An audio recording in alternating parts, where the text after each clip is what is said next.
We're doing another of these PlayStation VR Let's Plays here. Essentially just a quick look at DiRT Rally.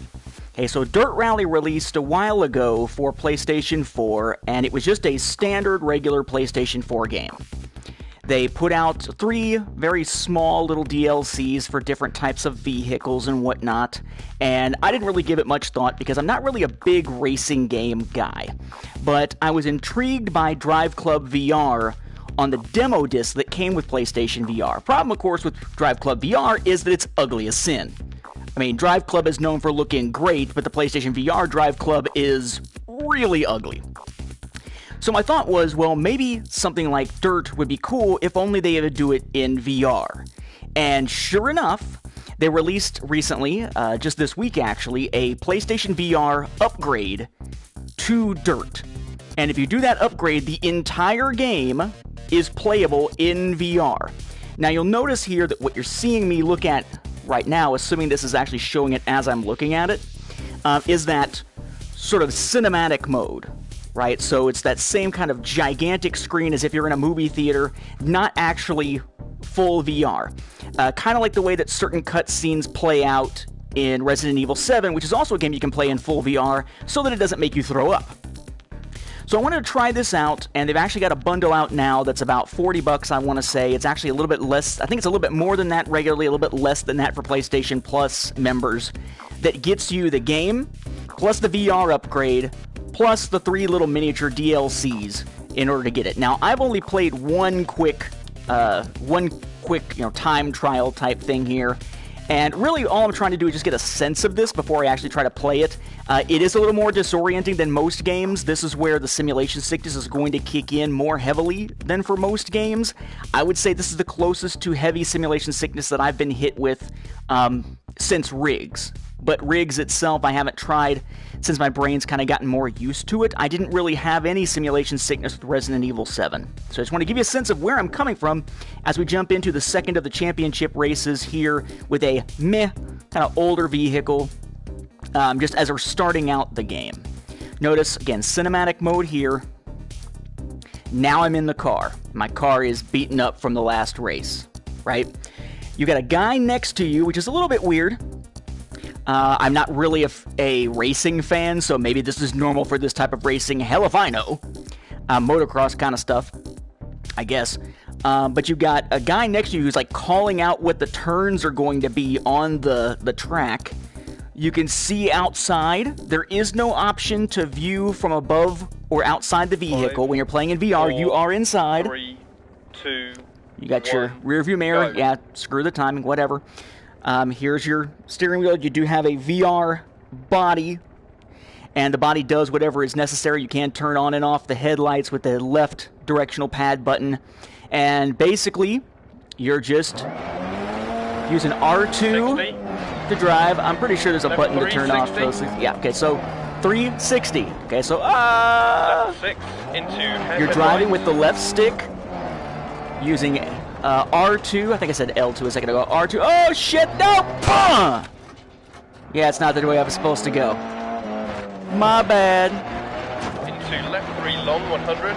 Alright, so R2 is my drive. I'm not shifting gears manually. You can set it to do that. I've got it set to automatic so I can kind of talk my way through here. You've got L2 that acts as your brake. You have circle that acts as your emergency brake. I have not done this track before, by the way. But yeah, I mean, you can look around. I mean, it's like you're driving. Oh, off the road. Even when I do play racing games, like I really enjoy Need for Speed Rivals, I'm usually playing from that third person above the vehicle view. So playing inside the car is trippy. But this is really what I wanted to see, was something that looks better than Drive Club VR. How VR driving plays and feels. Right 360. Oh, shit! Right 4 jump. Oh!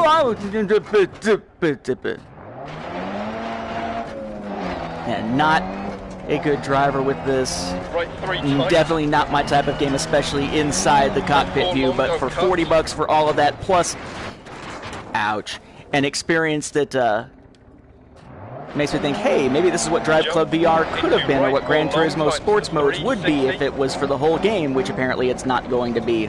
Hey, this looks pretty neat. And here we are. Left 4 over jump, don't cut.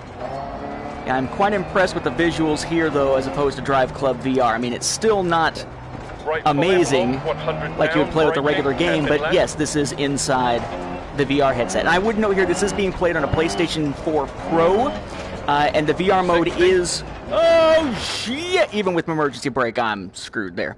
The VR mode, but not the main game, is apparently optimized for Pro. Boy, that's right. Oh, this will be fun. Look at that shit that's about to happen. Okay, and turn! Into right 6, long, 80 over crest. Left 6, braking, 60 down, acute left. Left 6, braking, 60 down, acute left. I don't know what the fuck you're saying. I have no idea what any of this shit means. Alright, off the edge. Let's see what we can do. Shit. I'm kind of hoping that you could, like, see yourself fly off the edge and watch yourself go dive bombing toward town like this. But, you know, it immediately resets you. Well, almost immediately. There are some instances in which you will be required to reset yourself. Caution left 6. And you sort of thump your way down. 60 down, hairpin left. Whew. Feeling it, though.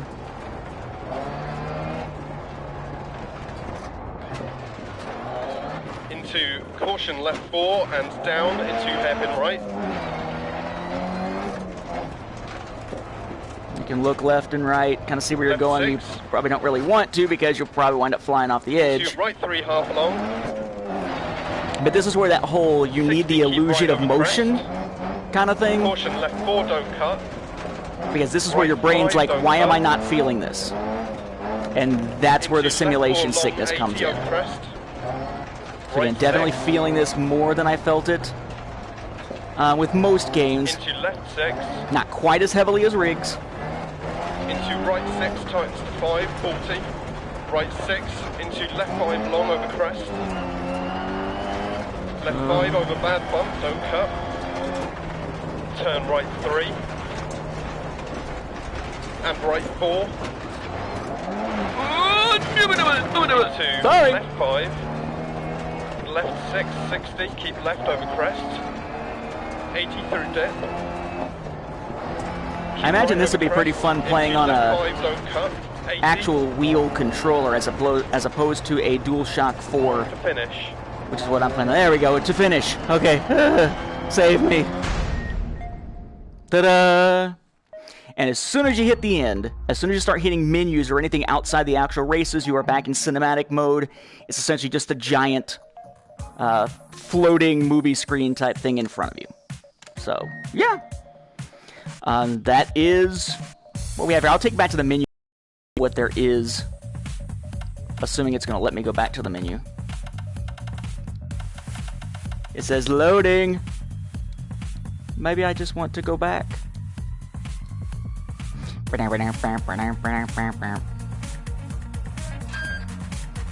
Oh, it's taking me straight there. It's not going to give me the opportunity unless I repair vehicle. Yes, please.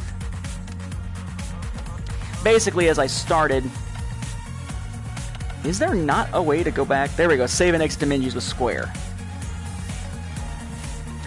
So as I started out, you had to basically purchase a vehicle. You had under garage. You had to purchase a vehicle, and I purchased one of the 1960s ones. That one. You already have one to start with. You got access to other ones that you can purchase. Then you got your ones that have to do with the DLC. I would say there's other ones, but I guess they're not showing up for this particular type of race.